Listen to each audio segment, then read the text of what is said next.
Assalamualaikum warahmatullahi wabarakatuh. Halo semuanya, pada video pembelajaran kali ini kita akan menjelaskan materi mengenai konsep dasar apresiasi prosa pada mata kuliah apresiasi sastra yang akan dijelaskan oleh anggota kelompok yaitu Masroatul Ahiroh dengan NIM 191400044 dan saya sendiri Zahratul Firdaus dengan NIM 1914060. Silakan disimak ya videonya. Pokok pembahasan yang akan kita jelaskan pada materi konsep dasar apresiasi prosa. Pertama ada pengertian prosa, kedua unsur-unsur prosa, ketiga genre prosa, keempat apresiasi prosa anak. Yang pertama adalah pengertian prosa. Prosa adalah karya sastra yang berbentuk cerita yang bebas, tidak terikat oleh rima, irama, dan kemerduan bunyi seperti pada puisi. Kata prosa berasal dari bahasa Latin pros yang artinya terus terang. Sedangkan menurut KBBI, prosa adalah karangan bebas yang tidak terikat oleh kaidah yang terdapat dalam puisi. Secara sempit, prosa adalah karya imajiner dan estetik. Menurut Zainuddin, prosa adalah pengungkapan peristiwa secara jelas dengan penguraian seluruh pikiran dan juga seluruh perasaan serta tidak terikat syarat-syarat tertentu dalam sebuah karya sastra. Sedangkan menurut Tiu, prosa adalah suatu bentuk kisah fiksi yang mencoba membeberkan suatu kenyataan kepada para pembaca. Selanjutnya adalah unsur-unsur prosa. Untuk dapat mengapresiasi karya prosa dengan baik, diperlukan pengetahuan dan pemahaman tentang unsur-unsur pembangunan karya prosa. Unsur-unsur prosa dibagi menjadi dua macam, yaitu unsur ekstrinsik dan unsur intrinsik. Unsur ekstrinsik adalah unsur yang berada di luar teks, namun secara langsung ataupun tidak langsung mempengaruhi penciptaan karya tersebut. Unsur yang dimaksud diantaranya adalah biografi pengarang, situasi dan kondisi sosial, sejarah, dan lain sebagainya. Unsur-unsur ini mempengaruhi karena pada dasarnya pengarang menciptakan karya sastra berdasarkan pengalamannya. Pengetahuan seorang pembaca terhadap unsur-unsur ekstrinsik akan membantu pembaca memahami karya itu. Selanjutnya adalah unsur intrinsik. Unsur intrinsik adalah unsur-unsur yang lahir dan hadir di dalam teks dan secara langsung membangun teks tersebut. Unsur ini dibagi menjadi beberapa macam. Yang pertama adalah tokoh dan penokohan. Tokoh adalah pelaku cerita. Tokoh ini tidak selalu berwujud manusia, tergantung pada siapa yang diceritakan dalam cerita tersebut. Adapun penokohan adalah cara pengarang menampilkan tokoh-tokoh dan watak-wataknya dalam sebuah cerita. Dalam melakukan penokohan, ada beberapa cara yang dilakukan oleh pengarang. Di antaranya adalah yang pertama, penggambaran fisik. Pada teknik ini, pengarang menggambarkan keadaan fisik tokoh tersebut. Misalnya, wajahnya, bentuk tubuhnya, cara berpakaiannya, dan lain sebagainya. Dari penggambaran itu, pembaca bisa menafsirkan watak tokoh tersebut. Yang kedua adalah dialog. Pengarang menggambarkan tokoh lewat percakapan tokoh tersebut dengan tokoh yang lainnya. Bahasa, isi pembicaraan, dan hal lainnya yang dipercakapkan tokoh tersebut menunjukkan watak tokoh tersebut. Yang ketiga adalah penggambaran pikiran dan perasaan tokoh. Dalam karya fiksi, sering ditemukan penggambaran tentang apa yang dipikirkan dan dirasakan oleh tokoh. Penggambaran ini merupakan teknik yang juga digunakan pengarang untuk menunjukkan watak tokoh. Yang keempat adalah reaksi tokoh lain. Pada teknik ini, pengarang menggambarkan watak tokoh lewat apa yang diucapkan oleh tokoh lain tentang tokoh tersebut. Yang kelima adalah narasi. Dalam teknik ini, pengarang atau narator yang langsung mengungkapkan watak tokoh tersebut. Tokoh dibagi menjadi tiga macam. Yang pertama adalah tokoh utama dan tokoh tambahan. Dilihat dari segi tingkat pentingnya peran tokoh dalam cerita, tokoh dapat dibedakan atas tokoh utama dan tokoh tambahan. Tokoh utama adalah tokoh yang tergolong penting dan ditampilkan terus-menerus sehingga terasa mendominasi sebagian besar cerita. Sedangkan tokoh tambahan adalah tokoh yang hanya dimunculkan sekali-kali saja atau beberapa kali dalam cerita dalam porsi penceritaan yang relatif pendek. Yang kedua adalah tokoh protagonis dan antagonis. Dilihat dari fungsi penampilan tokoh dalam cerita, tokoh dibedakan ke dalam tokoh protagonis dan tokoh antagonis. Tokoh protagonis adalah tokoh yang mendapat empati pembaca. Sedangkan tokoh antagonis adalah tokoh yang menyebabkan terjadinya konflik. Yang ketiga adalah tokoh statis dan tokoh dinamis. Dari kriteria berkembang atau tidaknya perwatakan, tokoh cerita dapat dibedakan ke dalam tokoh statis dan tokoh dinamis. Tokoh statis adalah tokoh yang memiliki sifat dan watak yang tetap, tak berkembang sejak awal hingga akhir cerita. Sedangkan tokoh dinamis adalah tokoh yang mengalami perkembangan watak sejalan dengan plot yang diceritakan. Unsur prosa yang kedua adalah alur dan pengaluran. Alur adalah rangkaian peristiwa yang saling berkaitan karena hubungan sebab akibat. Sedangkan pengaluran adalah urutan teks. Dengan menganalisa urutan teks, pembaca akan tahu bagaimana pengarang menyajikan cerita tersebut. Apakah dengan teknik linier atau penceritaan peristiwa-peristiwa yang berjalan saat itu, atau teknik ingatan, flashback, atau juga teknik bayangan atau menceritakan kejadian yang belum pernah terjadi. Unsur prosa yang ketiga adalah latar. Menurut Abrams, latar adalah tempat, hubungan waktu, dan lingkungan sosial tempat terjadinya peristiwa-peristiwa yang diceritakan dalam sebuah prosa. Latar dalam cerita dapat diklasifikasikan menjadi 3 macam, yaitu yang pertama latar tempat. Latar tempat adalah latar yang merupakan lokasi tempat terjadinya peristiwa cerita. Yang kedua adalah latar waktu, yaitu latar yang berhubungan dengan saat terjadinya peristiwa cerita tersebut. Dan yang ketiga adalah latar sosial, yaitu keadaan yang berupa adat istiadat, budaya, nilai-nilai atau norma, dan sejenisnya yang ada di tempat peristiwa cerita. Selanjutnya, unsur prosa yang keempat adalah sudut pandang atau point of view. Sudut pandang adalah kedudukan atau status pengarang dalam bercerita. Pengarang memiliki 4 macam sudut pandang, seperti sudut pandang orang pertama yang bercirikan menggunakan bahasa aku, sudut pandang orang pertama yang berlaku sebagai tokoh sampingan, sudut pandang orang ketiga yang tahu segalanya dan menceritakan apa yang terjadi dalam cerita, dan bisa juga menggunakan campuran dari ketiga sudut pandang tersebut. Unsur prosa yang kelima adalah amanat. Pesan dan juga moral yang ingin disampaikan oleh pengarang kepada pembaca disebut dengan amanat. Amanat terdiri dari 2 macam, yaitu amanat eksplisit yang secara terang-terangan ditulis oleh pengarang di dalam cerita, dan amanat implisit yang tidak tertulis namun bisa disimpulkan secara langsung oleh pembaca setelah membaca keseluruhan cerita. Unsur prosa yang keenam adalah gaya bahasa atau stil. Dalam menyampaikan cerita, setiap pengarang ingin ceritanya punya daya sentuh dan efek yang kuat bagi pembaca. Oleh karena itu, sarana karya prosa adalah bahasa, maka bahasa ini akan diolah semaksimal mungkin oleh pengarang dengan memaksimalkan gaya bahasa sebaik mungkin. Gaya bahasa atau stil adalah cara mengungkapkan bahasa seseorang pengarang untuk mencapai efek estetis dan kekuatan daya ungkap. Materi selanjutnya yaitu mengenai genre prosa atau jenis prosa, yang secara umum terbagi menjadi 2.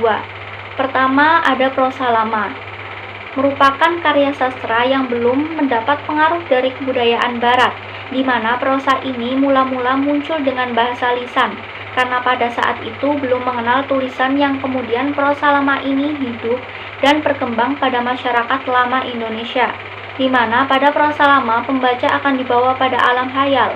Adapun bentuk-bentuk prosa lama berikut ini. Kesatu, hikayat, yaitu berisikan cerita kehidupan para dewi, peri, pangeran, putri kerajaan, serta raja-raja yang memiliki kekuatan gaib. Contoh, Hikayat Hang Tua, Kabayan, Si Pitung, dan lainnya. Yang kedua, ada sejarah, yaitu cerita yang diambil dari suatu peristiwa sejarah, bisa dibuktikan dengan fakta, juga berisikan silsilah raja-raja. Contoh, Sejarah Melayu, karya Datuk Bendahara Paduka Raja alias Tun Sri Lanang yang ditulis tahun 1612. Ketiga, kisah, yaitu cerita perjalanan atau pelayaran seorang dari suatu tempat ke tempat lain. Contohnya, kisah perjalanan Abduh ke negeri Kelantan. Keempat, dongeng, cerita yang bersifat khayal, di mana pada dongeng ini banyak macamnya, yaitu ada dongeng fabel, merupakan cerita lama yang menokohkan binatang sebagai lambang pengajaran moral atau disebut cerita binatang. Contohnya seperti cerita kancil dengan buaya, kancil dengan harimau, dan lain-lain. Kemudian ada myth atau mitos, merupakan cerita-cerita yang berhubungan dengan kepercayaan terhadap sesuatu benda atau hal yang dipercayai. Mempunyai kekuatan gaib. Contoh ceritanya yaitu seperti Nyai Roro Kidul, Ki Ageng Selo, dongeng tentang gerhana, dan lainnya. Setelah itu ada legenda, merupakan cerita lama yang mengisahkan tentang riwayat terjadinya suatu tempat atau wilayah. Contohnya cerita legenda Banyuwangi, Tangkuban Perahu, dan lain-lain.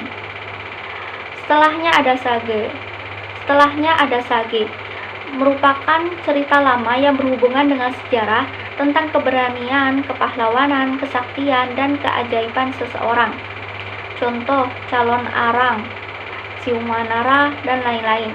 Selanjutnya ada parabel, merupakan cerita rekaan yang menggambarkan sikap moral atau keagamaan menggunakan ibarat atau perbandingan. Contoh, Kisah Para Nabi, Hikayat Bayan Budiman, dan lain-lain.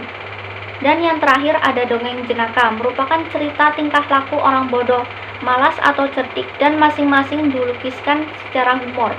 Contoh, Pak Bandir, Lebay Malang, dan lain-lain.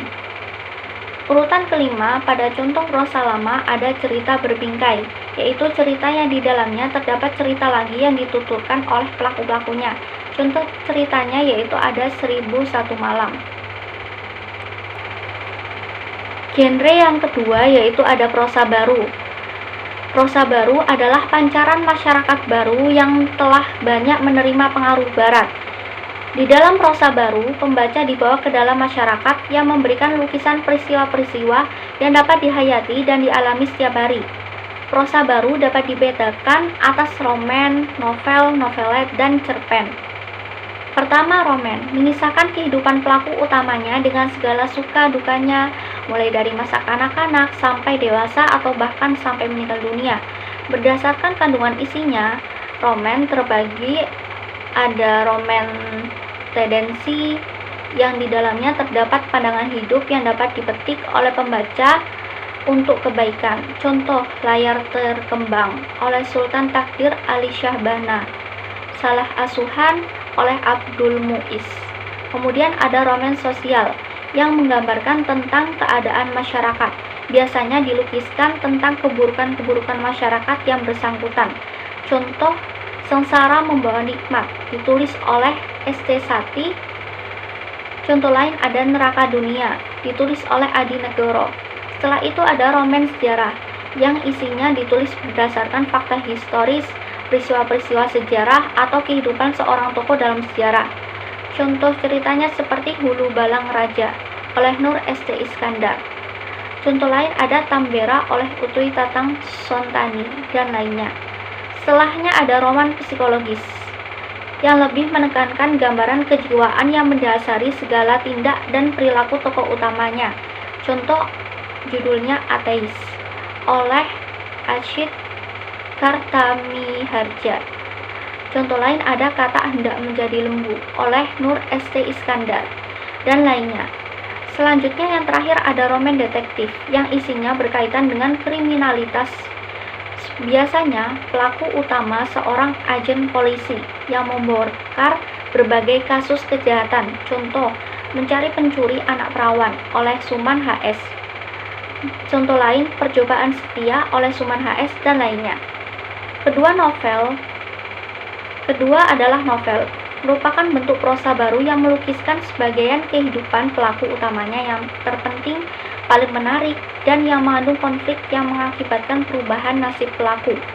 Jika roman condong pada idealisme, sedangkan novel pada realisme. Tapi untuk saat ini, istilah roman dan novel tidak dibedakan, artinya keduanya sering disamakan. Contoh novel Laskar Pelangi oleh Andrea Hirata. Contoh lain ada Negeri Lima Menara oleh Ahmad Fuadi dan lainnya.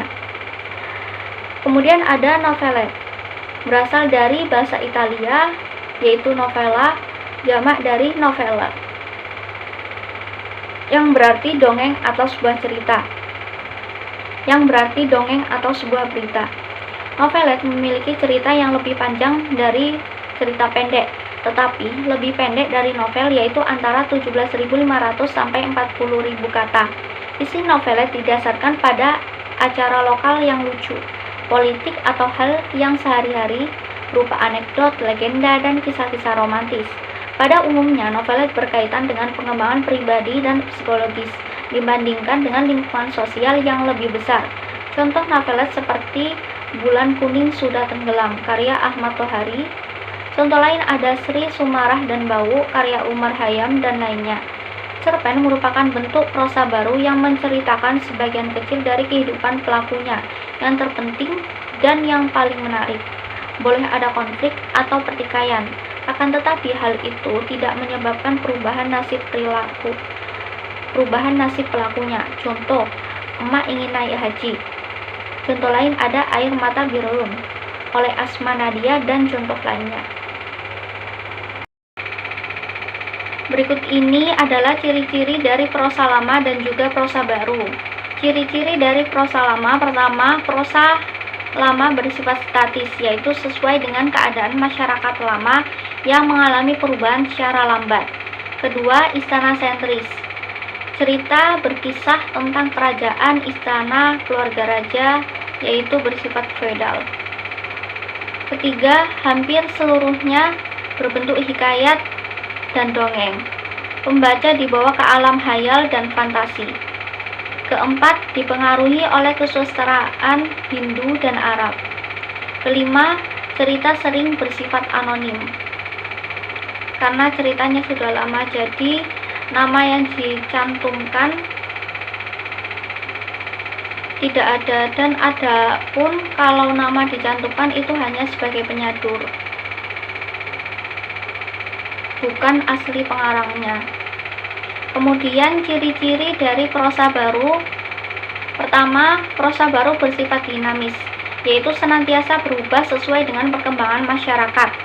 Kedua, masyarakat sentris, yaitu cerita mengambil bahan dari kehidupan masyarakat sehari-hari.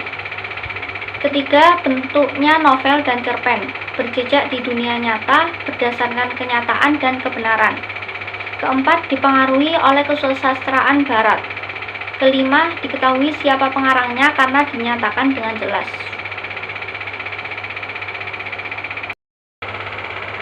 Genre prosa juga terbagi dari segi umurnya.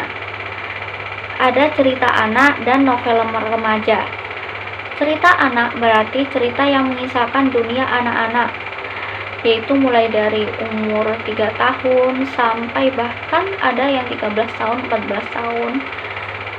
Yang terpenting usia anak-anak. Dimana cerita anak ini dapat berupa cerita bergambar maupun cerpen. Temanya pun beragam, mulai dari persahabatan, lingkungan, kemandirian anak, dan lain-lain.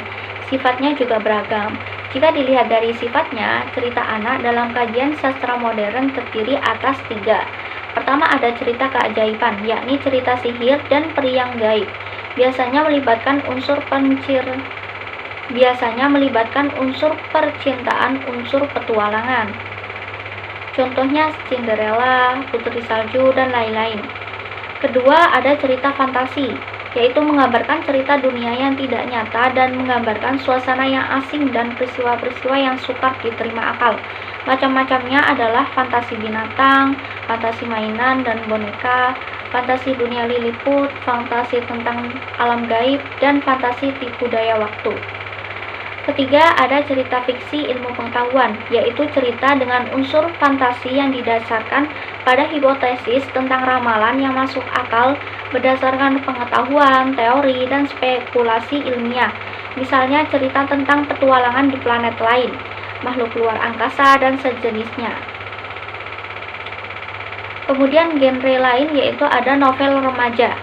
Novel yang ditulis untuk dibaca para remaja, maka isi dan penyajiannya pun disesuaikan dengan dunia remaja. Berdasarkan isinya biasanya bercerita tentang percintaan, persahabatan, permusuhan, atau petualangan.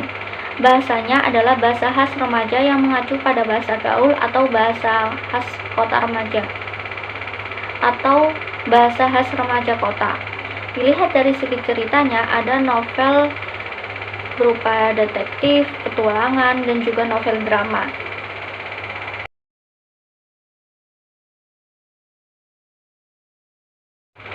Selanjutnya yaitu materi apresiasi prosa anak. Manfaat dalam mengapresiasi prosa. Pertama, prosa melibatkan imajinasi yang sangat bermanfaat, yaitu berawal dari imajinasi dalam karya fiksi yang dapat memperkaya imajinasi pembacanya dan kemudian akan membantu manusia lebih cerdas dan kreatif dalam membangun kehidupan. Kedua, prosa sebagai sarana kita untuk bercermin tentang kehidupan, di mana imajinasi dalam prosa merupakan hasil olahan pengarang dari apa yang dihayatinya dari realitas atau kenyataan dengan hasil pengamatan dan pengalamannya secara mendalam kepada pembaca sehingga membantu pembaca untuk lebih memahami kehidupan dan memperkaya pandangan-pandangan tentang kehidupan. Ketiga, karya prosa dapat memperkaya wawasan dan pengetahuan pembacanya, karena prosa bisa berkisah tentang sejarah atau sosiologi, hanya mengkajinya pada tingkat formal. Keempat, banyak membaca karya prosa akan mempertajam kepekaan kita, seperti kepekaan sosial, religi, budaya, dan lain-lain. Langkah-langkah dalam mengapresiasi prosa. Yang pertama, kita dapat membaca karya prosa tersebut hingga ia dapat merasakan keterlibatan jiwa dengan apa yang disampaikan dan diceritakan pengarang. Kedua, menilai dan melihat hubungan antara gagasan pengalaman yang ingin disampaikan pengarang dengan kemampuan teknis pengarang itu mengolah unsur-unsur prosa, seperti unsur penokohan, unsur alur, unsur latar, gaya bahasa, penceritaan, dan tema. Kemudian yang ketiga, menentukan relevansi karya itu dengan pengalaman pribadi dan kehidupan pada umumnya. Selanjutnya ada bentuk apresiasi prosa, di mana dalam apresiasi prosa ini terdapat berbagai cara, yaitu sebagai berikut. Pertama, kita dapat menyimak atau menonton pembacaan atau dramatisasi cerpen atau novel, cerita rakyat, atau bentuk lainnya seperti monolog yang dilakukan secara langsung atau lewat media elektronik. Kedua, kita dapat mendengarkan dongeng baik secara langsung maupun melalui rekaman. Ketiga, kita dapat membaca cerpen atau novel atau cerita rakyat secara langsung dari teksnya. Adapun bentuk-bentuk apresiasi prosa, yang pertama ada mendengarkan atau menyimak pembacaan cerpen atau dongeng. Kedua, membaca teks atau buku yang berisi cerpen atau novel atau dongeng. Ketiga, melakukan pembacaan cerpen atau cuplikan cerpen. Kegiatan pembacaan cerpen kepada audiens untuk mengkomunikasikan isi karya-karya tersebut kepada audiens agar audiens dapat menyimak, mengerti, memahami, dan menikmati karya tersebut. Keempat, menuliskan kembali cerpen atau novel atau dongeng dengan kata-kata sendiri. Melalui kegiatan ini, apresiator bisa merasakan bagaimana mudah sulitnya mengolah unsur-unsur pembangun cerpen. Kelima, menulis cerpen. Apresiasi melalui menyimak atau membaca penulis pandang cukup jelas. Oleh karena itu, yang akan dibahas adalah pembacaan cerpen atau cuplikan cerpen atau dongeng, dan menulis cerpen, novel, atau dongeng. Kemudian, pada penerapan pembelajaran apresiasi prosa, kita dapat menggunakan model Moody oleh H.L.B. Moody dalam bukunya yang berjudul The Teaching of Literature, yaitu siswa harus terlibat langsung dengan karya sastra. Guru hanya sebagai fasilitator, dan siswa dalam menentukan pengalaman sastranya harus menggunakan aspek bahasa pada seni kreatif sebagai mediumnya. Pendekatan yang digunakan adalah pendekatan struktural.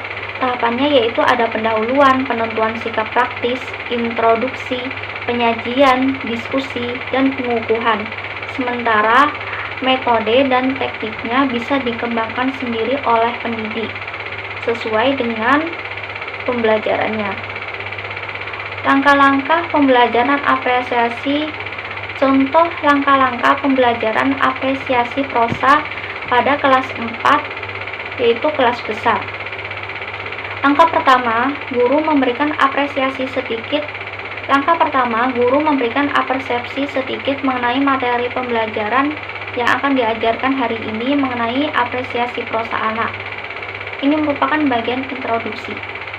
Langkah kedua, guru memperlihatkan sebuah teks dongeng pada siswa melalui media PPT terlebih dahulu, kemudian guru mencontohkan kepada siswa agar siswa bisa menirukan membaca dongeng dengan vokal, gestur, maupun mimik yang baik sesuai dengan dongengnya. Ini tahapan penyajian. Setelah itu, guru dapat menanyakan kepada siswa mengenai apa yang dibingungkan. Setelah itu, guru dapat menanyakan kepada siswa mengenai apa yang dibingungkan siswa jika ceritanya belum dapat dipahami dengan baik oleh siswa. Ini merupakan tahap penyajian. Langkah selanjutnya, guru menunjuk secara acak beberapa siswa untuk membaca teks dongeng sesuai dengan perannya masing-masing yang dilakukan dengan baik dari segi vokal, gestur, maupun mimik seperti apa yang dicontohkan tadi. Ini merupakan tahap penyajian. Kemudian, guru membagi siswa menjadi beberapa kelompok terdiri atas 3-4 orang anak untuk berdiskusi tentang unsur-unsur yang ada dalam dongeng tersebut. Ini merupakan tahapan diskusi. Selanjutnya, guru memberikan waktu untuk sesi diskusi dalam kelompoknya untuk mendiskusikan mengenai keterlibatan jiwa siswa dengan dongeng tersebut, misalnya dengan menanyakan kesan dan perasaan siswa tentang cerita dalam cerpen tersebut, perasaan terhadap tokoh-tokohnya, dan lain-lain. Kemudian mendiskusikan tentang unsur-unsur dalam dongeng dengan kerjasama yang baik antar anggota kelompok melalui bertukar pendapat, saling berbagi pendapat, dan lainnya. Ini merupakan tahapan diskusi. Selesai diskusi, setiap perwakilan kelompok akan maju ke depan untuk menyampaikan hasil diskusi kelompok tadi. Ini merupakan tahapan dari akhir diskusi, yaitu menyimpulkan diskusi. Selesai berdiskusi, guru akan memberikan penguatan materi sedikit dan guru akan memberikan tugas kepada siswa tentang apresiasi prosa dongeng hari ini, misal dengan menulis kembali hasil diskusi kelompok tadi. Ini merupakan tahap pengukuhan. Sekian presentasi dari kelompok kami, semoga dapat bermanfaat baik untuk pemateri sendiri maupun untuk kalian semua. Jika ada yang kurang atau belum dipahami, dapat ditanyakan pada sesi diskusi setelah ini. Terima kasih. Wassalamualaikum warahmatullahi wabarakatuh.